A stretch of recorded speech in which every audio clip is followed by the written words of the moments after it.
Baik teman-teman, kami dari kelompok 3, 10 SMA dan 1 Tulak akan mempresentasikan hasil kerja kami di mapel biologi, yakni mengenai ekosistem, di mana kita telah membuat miniatur atau terarium berkaitan dengan ekosistem sungai. Nah, jadi dari beberapa macam jenis ekosistem yang kita kenal di bumi ini, salah satunya ada ekosistem sungai teman-teman. Ekosistem sungai ini adalah salah satu jenis ekosistem air. Nah, seperti namanya, ekosistem sungai ini berarti sebagai ekosistem yang berada di daerah sungai. Nah, ekosistem sungai ini berarti segala sesuatu bentuk hubungan, interaksi atau hubungan timbal balik yang ada di daerah sekitar sungai. Nah, ekosistem sungai ini meliputi apa saja teman-teman? Nah, jadi meliputi dari hulu sungai, badan sungai, hilir sungai, bahkan muara sungai.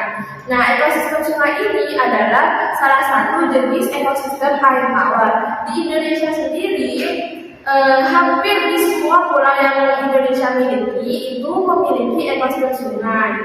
Jadi, kalau teman-teman ketahui apa saja karakteristik utama di ekosistem sungai, yang pertama adanya air yang mengalir secara terus-menerus dari hulu sungai hingga hilir sungai.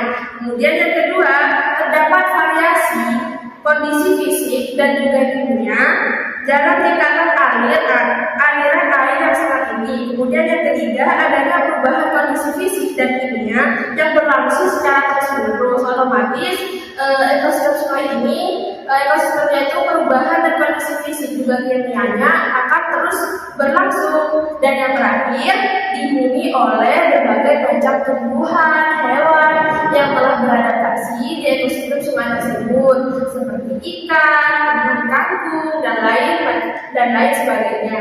Kemudian teman-teman pengen tahu nggak nih apa saja yang ada di sungai? Nah, jadi salah satunya di sini akan dijelaskan oleh Kak Ainur. Silakan Kak Ainur untuk menjelaskan. Aliran air merupakan faktor utama yang dimiliki oleh ekosistem sungai dan merupakan pembeda dari ekosistem lainnya. Kecepatan aliran air merupakan antara satu sungai dengan sungai lainnya berbeda-beda. Hal-hal yang mempengaruhi kecepatan aliran air antara lain pencairan salju, air tanah, dan juga hujan. Cahaya yang terdapat di ekosistem memegang peranan yang sangat penting. Cahaya ini berperan sebagai penyedia energi untuk melakukan fotosintesis oleh berbagai organisme. Autotrof yang berperan sebagai produsen di ekosistem sungai tersebut. Baik, setelah itu teman-teman pengen penjelasan lagi gak nih? Baik, penjelasan selanjutnya akan dijelaskan oleh Kak Dini. Nah, di ekosistem sungai ini terdapat dua komponen. Yang pertama, komponen biotik. Komponen biotik merupakan komponen yang terdiri dari makhluk hidup, baik tumbuhan maupun binatang. Di ekosistem sungai mempunyai banyak sekali komponen biotik, seperti tumbuhan, contohnya ganggang, anggur liar, eceng gondok, lumut, dan lain sebagainya. Hewan, contohnya keong, remis, terus ada udang, ular, serangga, dan lain sebagainya. Fitoplankton, zooplankton, serta organisme lain. Yang kedua, komponen abiotik. Berkebalikan dengan komponen biotik, komponen ini merupakan komponen ekosistem yang berbentuk benda-benda tak hidup. Namun, meski benda-benda tersebut tak hidup, keberadaan benda-benda tersebut tetap berpengaruh terhadap kelangsungan hidup komponen biotik yang ada di ekosistem tersebut. Beberapa komponen abiotik yang berada di ekosistem sungai antara lain batu, suhu, cahaya matahari, dan lain sebagainya. Kemudian penjelasan selanjutnya akan dijelaskan oleh Kak Fitri. Baik, silakan. Pembagian zona ekosistem sungai. Yang pertama, zona air deras. Zona air deras merupakan zona pertama yang ada di ekosistem sungai dengan zona air deras. Biasanya zona ini merupakan sungai yang tinggi dangkal.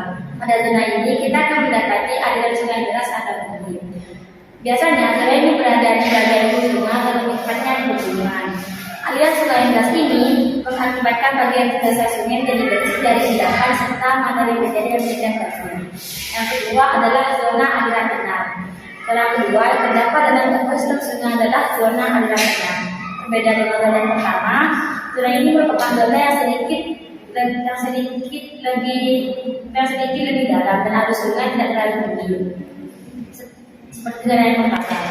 Zona ini biasanya berada di wilayah yang badai. Zona ini kita juga akan menemukan lumpur dan juga bahan endapan lainnya yang ada di dasar sungai. Baik, nah teman-teman kan sekarang sudah mulai paham nih.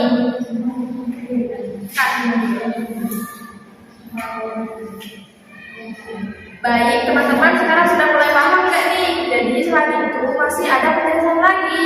Nah, kalian tahu nggak? Jadi penjelasan selanjutnya akan dijelaskan oleh Kak Yatul. Silahkan Kak Yatul. Suhu merupakan salah satu komponen abiotik yang dimiliki oleh ekosistem.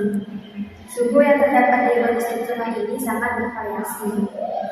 Suhu ini dipengaruhi oleh beberapa hal, yaitu radiasi permukaan, sabrak di sekitarnya, iklim, dan juga tingkat kemiringan sungai.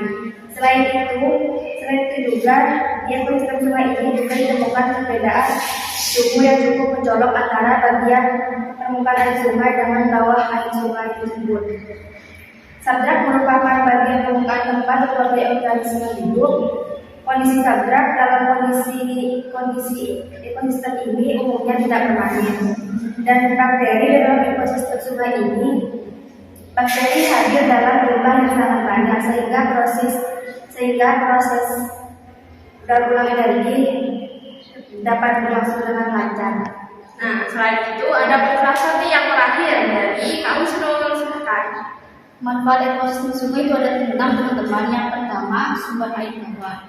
Yang kedua, bottleneck dalam siklus geologi yang ada di bumi. Yang ketiga, ekosistem sungai yang bersamaan dengan ekosistem estuari merupakan tempat yang mudah dan murah untuk membuang limbah yang bersifat harian. Yang keempat, sebagai tempat hidup bagi banyak makhluk hidup yang ada di bumi, khususnya binatang-binatang air yang ada di bumi dan tanaman-tanaman yang hidup di air. Yang kelima, bisa digunakan sebagai tempat budidaya tanaman sehingga dapat menghasilkan nilai ekonomis bagi warga masyarakat yang berada di sekitar sungai tersebut. Yang keenam, sebagai tempat penghasilan anak-anak dan juga keluarga. Nah, sekarang sudah presentasi dari kami. Jadi semoga presentasi yang kita sampaikan ini bermanfaat dan menambah wawasan bagi teman-teman yang ingin mengetahui tentang ekosistem sungai. Nah, sekian dari kami. Kurang lebihnya mohon maaf. Wassalamualaikum warahmatullahi wabarakatuh.